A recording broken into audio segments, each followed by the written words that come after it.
আমার বাচ্চাটার গায়ে না কিছুদিন আগে প্রচুর টিক্স হয়েছিল, তাই ট্রিম করিয়ে দিয়ে দেখি এইভাবে স্কিন ইনফেকশন হয়ে গেছে। এক্সট্রিম টিক্সের প্রবলেমের জন্য ওকে মেডিসিন দেওয়ার পরেও ওর ইচিনেসটা কমছিল না, তাই সেদিন বাড়িতেই ওকে পুরো ট্রিম করিয়ে দিয়েছি। আর ট্রিম করানোর পর দেখি ওর স্কিনের এইরকম অবস্থা। কী পরিমাণে অ্যালার্জি হয়েছে বলে বোঝাতে পারবো না। কী করব বুঝতে পারছিলাম না, আশেপাশে কোনো ডক্টরও ছিল না, তাই হঠাৎ করে এই সাইটটা চোখে পড়লো, সুপার টেলস। ওনাদের সঙ্গে কন্ট্যাক্ট করাতে ডক্টরের সঙ্গে কথা বলিয়ে দিলেন, কনসালটেশন করিয়ে উনি মেডিসিন লিখে দিলেন, অর্ডার করলাম, 2 দিনের মধ্যে ডেলিভারিও পেয়ে গেলাম। ওনাদের মূল জিনিসটা হচ্ছে ওনারা যারা পেট প্যারেন্টস তাদেরকে ভীষণভাবে কমফর্টেবল করে।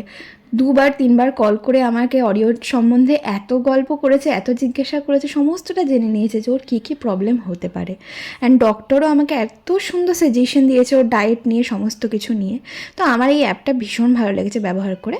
আপনারা সবাই, মানে সবাইকে সাজেস্ট করছি যারা পেট প্যারেন্টস, প্লিজ এটা ব্যবহার করবেন। আর এই যে পরিমাণে গরমটা পড়েছে না, অরিওকে প্রত্যেকটা দিন আমি ঠিক এইভাবে টক দই, তরমুজ বা তার সঙ্গে অন্য কোনো মানে বেদানা এরম ধরনের রস টিপে আমি কিন্তু ওকে খেতে দিই, ওকে হাইড্রেটেড রাখার জন্য।